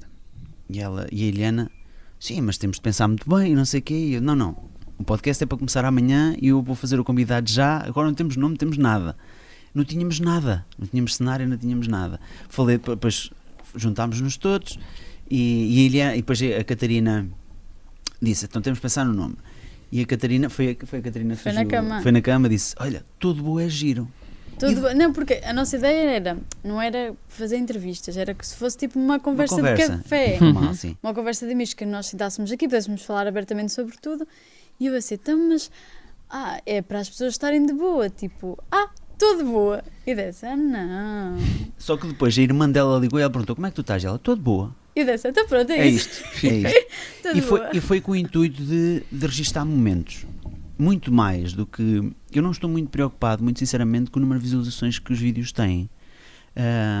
Porque se tivesse, tínhamos entrado por um caminho, como te disse, de chamar artistas famosos. Era fácil o canal já ter um número mais expressivo.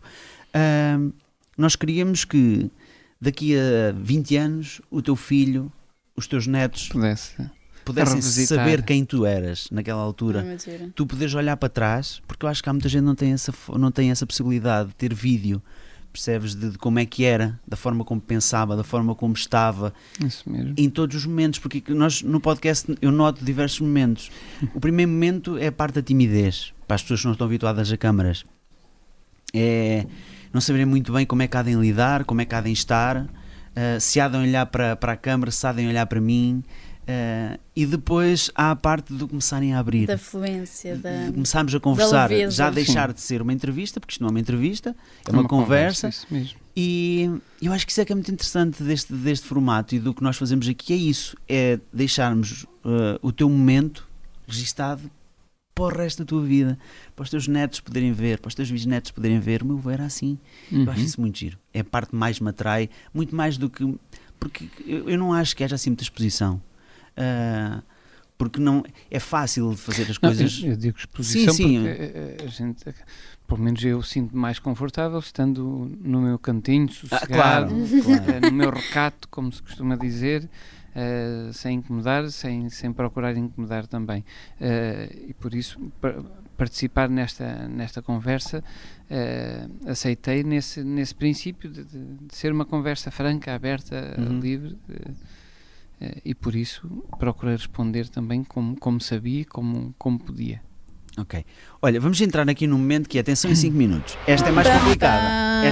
E atenção, esta tem duplos sentidos. Para uma pessoa que estava para ser padre, há aqui coisas que podem... Mas que até o padre respondeu. Mas que até o outro padre respondeu. Só para teres uma noção no desafio, eu disse assim, foi a segunda vez que o padre veio cá, eu assim, tem que ser uma coisa diferente. Eu vou pedir para ele louvar, para pedir like a louvar, e eu disse, não seja assim, não vais pedir nada disso. E eu assim, tenho que pedir, se ele não quiser fazer, não faz, mas eu vou pedir. E o padre fez. Deixas. Pronto, isto não são conversas rápidas, eu vi à cabeça o que tu respondes. O que menos gostas em ti? Alguma timidez, sim. Ok. Se pudesse visitar qualquer local no mundo, onde é que irias e porquê? Já visitado ou de novo? Sim, é igual. Roma. Ok. Eu também adorava ir a Roma. Ok, também gostava. Porquê?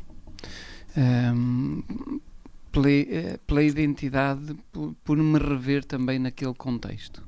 Sabes, eu vou parar aqui uma coisa só para dizer uma coisa. Sabes que eu, e corrijo-me se estou errado, eu revejo-me algumas coisas em ti. Sabes porquê? Eu era uma pessoa muito tímida. Achava que muitas das coisas que aconteceram na minha vida nem eu conseguia sonhar, porque eram coisas inatingíveis. E eu noto essa timidez em ti, sabes? Às vezes tu talvez não vais perceber, mas eu noto uma criança em ti que eu vejo em mim muitas vezes quando estou a fazer as entrevistas que eu que julgava na altura que não era capaz, sabes?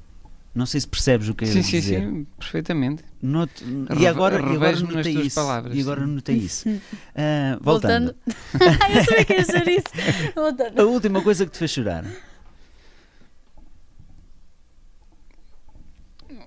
Muito simples, um concerto no qual participou a minha filha a cantar. Okay. A tua filha canta? Sou muito chorão, sou muito. Eu também. Tenho o saco lacrimal muito sensível. Eu também. Rompe-se com facilidade, sim. Eu choro a ver A Vida Selvagem. Ela chora. Ela canta onde? Na Academia de Música de Cantanhede. Ok, boa. Se pudesses voltar o Romeu está ali. Se pudesses voltar no tempo, o que farias? Se pudesses voltar no tempo, o que mudarias? Desculpa. Fazia tudo igual. Fazias? Engraçado, fazia. Eu não fazia. Eu não fazia 70% do que fiz. Mudaria 70% da minha vida com muita facilidade. Que giro. Eu não vou morrer sem? Não tenho essa meta definida. Não tenho esse morrer sem sem levar a filha ao altar, sem ser avô. Não. Giro. Nunca tenho, ninguém. Não tenho essa meta definida. Sabes, 100 e tal convidados, nenhum disse isso. Todos tinham. É giro. Não tenho.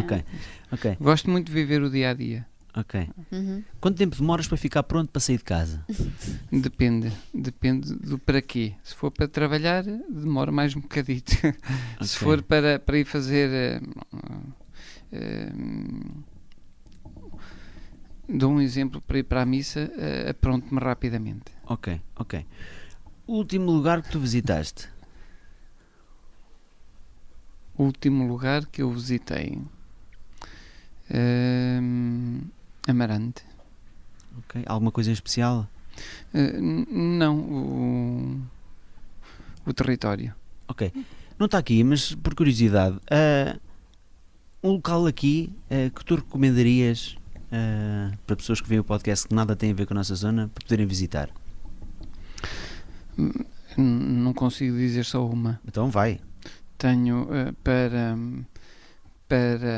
para desfrutar de uma paisagem fantástica, de um ambiente natural tranquilo, absolutamente fascinante, a Lagoa do Montinho. Nunca lá fomos. Olha, não fomos, já sabemos onde é que vamos para semana. A Lagoa do Montinho. E se pusermos o GPS leva lá? Há de levar o Montinho. Ok. Não é assim, nem tão longe nem tão desconhecido, mas é um lugar, um espaço muito aprazível. É o que eu digo, porque nós vamos para longe se nós temos coisas aqui. Não posso deixar de referir indiretamente o nosso único património classificado, a Capela da Varziela, monumento nacional. Okay. Um retábulo, um trabalho fantástico em pedra, em calcário, pedra de Ançã, pelas mãos de João de Roão, que está... é uma preciosidade mesmo. E tem o mesmo giro. Ok. E depois não posso deixar de referir também este Museu da Pedra, como disseste há pouco, passa se calhar despercebido até para muita da nossa boa gente. Convido a visitar também este espaço museológico que é interessantíssimo. Ok. Bem, mais alguma recomendação? Por hora chega. Ok. Comida favorita? Toda? Não tens uma que... Como não tens uma? Desculpa, tenho como com muito gosto, com muito prazer. Eu gosto muito de comer. Sabes que hoje vamos comer favas. Pá. Se você dissesse favas, dizia, então vamos jantar daqui a um bocado. Não, gosto muito de comer. A minha mãe faz uma paella muito boa. Ai, eu adoro paella. Gosto de um leitão, gosto de um frango assado. Eu gosto de tudo. Ok. Não há nada que não gosta. Nada. Comida que não gostas, é a segunda esta pergunta, sim. Comida que não gosto. Eu gosto, deixa-me indisposto, feijão frade. Ok. Qual foi a última música que te lembras de ter ouvido? Pois, é difícil. É difícil. Ave Maria de Cassini. Ok. Vivo a perder. Vivo a perder. O que é que costumas perder com frequência? Vivo a perder. Não estava a perceber. Ok. Ora, vivo a perder tempo. Gostava de dar mais tempo também à minha família. Ok. Uma frase que te diz muito.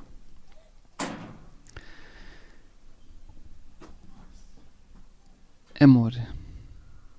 É uma frase. Numa palavra. Ok. É muita coisa numa palavra. Sim, ok. É uma bíblia numa palavra.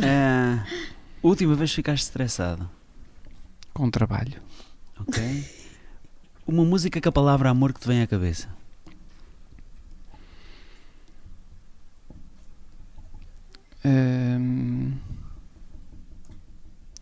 Olha, curiosamente agora não estou a identificar nenhuma. Não chego lá. Ok. Não chego lá. Alguém te deve um pedido de desculpas? Não estou à espera desse pedido de desculpas. Mas se essa pessoa, essas pessoas te fizessem esse pedido de desculpa, mudaria alguma coisa? Pouco, porque eu continuo na mesma. Continuo na mesma. Eu acredito muito nas pessoas. Acho que é um defeito que me apontam também. Deixo-me levar, entre aspas, facilmente porque acredito na bondade das pessoas. Ok. Algo que é feio, mas tu achas bonito? Oi. Queres um exemplo? Quero. Estás a ver aqueles gatos sem pelo? Estás a ver? Sim. Eu adoro, acho o gato mais bonito do mundo. E as pessoas acham o gato feio. Não tenho assim nada que me choque. As minhas filhas não podem com penas, com animais com penas. É. Mas eu não faz. Ok. Tenho, pronto, mas a cobra, uma cobra arrepia-me. Ok. E para outros acham-nas bonitas. Okay. Mas para mim é arrepiante. Ok. Uma frase que a tua mãe te fala com frequência? Eu gosto de ti. Ok. Eu sou uma palavra que defina. Uma palavra que me defina? Sim. Posso usar a expressão latina amor omnia vincit. Explica. O amor tudo vence. Ok. Um livro. Um livro interessante. O Nome de Rosa. De quem é? Humberto Eco. Ok, vou pesquisar. Um filme. Eu sou cinéfilo, mas um filme assim um nome muito puxado, marcante, A Paixão de Mel Gibson. Gostaste do filme? Tanto gostei quanto horrorizei. Mas sabes que aquilo é o mais próximo da realidade de todos os filmes que fizeram até hoje da Paixão de Cristo. E ele agora vai fazer o segundo, não é? Agora vão fazer o segundo. Por isso é que eu digo, gostei. E horrorizei, pois. Ok. É muito, muito forte. Ok. Eu também gostei muito do filme. Aliás, já ouvi. Eu não acredito em Deus, não tenho crença. E, infelizmente não consigo ter essa faculdade, mas busco incessantemente. Se fores ver o meu histórico do YouTube, é quase tudo sobre religião. Porque busco tentar acreditar e não é fácil. Mas vi aquilo com a primeira vez que eu vi foi no cinema. Foi impactante. Foi impactante. Muita força. É. E está muito bem feito. Se eu já chorei a ver na televisão, imagina no cinema. Está muito, muito bem feito. Atenção, nós vimos dublado já há pouco tempo e na versão original aquilo está em a língua tem hebraico. Tem hebraico também. Sim. Uma pessoa que tu desculpa, faltam-me perguntas aqui. Uma meta a cumprir de qualquer forma este ano? Tem que ver também com a realização profissional. Ok. O que esperas de realização profissional? Mais? Harmonia no trabalho e aquele velho princípio que já vem, não é um princípio sindical, mas é o princípio de fazer acontecer também a alegria no trabalho. Ok. Trabalhar com alegria. Ok. Sentirmos realizados naquilo que fazemos. Ok. Queria ser? Um astronauta não. Queria ser músico, curiosamente. Queria ser astronauta, okay. Queria ter? Queria que o dia tivesse 36 horas. Ok. Uma pessoa que eu hoje também. Uma pessoa que tu quisesses conhecer pessoalmente pode já ter falecido. Mahatma Gandhi. Ok. Na noite passada, aqui já vamos para a parte mais complicada. O que é que fizeste na noite passada? Estive em reunião até tarde. Não é tarde, mas... E depois tive um sono tranquilo. Ok. Se fosses mulher por um dia, o que é que farias? O mesmo que faria sendo homem. Ok. Poderia ficar horas a... Olha, viste? Ouvir música. Ok. Morro de medo de... Não morro, mas arrepio-me com as cobras. Daria tudo para... Daria tudo para ver todas as pessoas que me rodeiam felizes. Ok. Um político ou uma pessoa que tu admiras? Um político... Francisco Sá Carneiro. Ok, também. Ok. 4 palavras importantes para ti. Amor, família, felicidade e a quarta é mais difícil, mas não vejo depois destas outras a realização pessoal. Ok. Muito obrigado por este tempo que tu nos ofereceste, que dispensaste com a tua família, porque sei que é muito importante para ti. Muito obrigado por este momento. Devo-te confessar que eu estava muito nervoso antes de começarmos. Também eu? Quem estava era eu. E quando ele começou a conversar, eu disse, pronto, agora é que vai. Tinha estado a pensar o que é que poderia falar contigo, porque eu tive aqui pessoas, como viste, da parte política, que eu já tinha mais ou menos a direção do que é que iria perguntar, por onde é que eu acharia que seria interessante a conversa se fluir. Contigo não tinha, porque como fiquei tão emocionado da nossa conversa, volto a recapitular isto, eu vinha completamente despido de qualquer tipo de pensamento, de qualquer tipo de perguntas, só tinha o teu nome aqui, mais nada, e vinha com muita curiosidade de tentar conhecer o homem por trás daquele momento tão fantástico que eu vivi. Eu é que tenho a agradecer esta oportunidade. Por isso, também vinha com receio. O que é que ele me vai perguntar? O que é que eu vou dizer? Nem dormiu. Chegaste a ver algum podcast para trás? Cheguei. Viste quem na descrição? Viste a doutora Helena? Na altura acompanhei alguns na parte mais acesa política também. Foi essencialmente nesse tempo. Mas vinha para aqui, por onde é que a conversa se vai encaminhar, que é sempre uma incógnita. E por isso tenho muito a agradecer, pedindo desculpa por alguma falha. Não, nós é que pedimos desculpa por qualquer coisa. Também da minha parte, mas dizer que sinto-me grato também por esta oportunidade, por esta conversa calorosa, simples, despida, como dizias, sem rede, de certa forma, mas com calor humano sentida, e por isso acho que se traduziu também na franqueza como a conversa fluiu. Muito obrigado pela oportunidade. Obrigado eu. Obrigado nós. Não sou eu, somos 4 querido. pessoas aqui, porque temos a Eliana que edita, fica com os bebés e edita, o Léo que trata da parte de fotografia e ela trata também. Pronto, somos.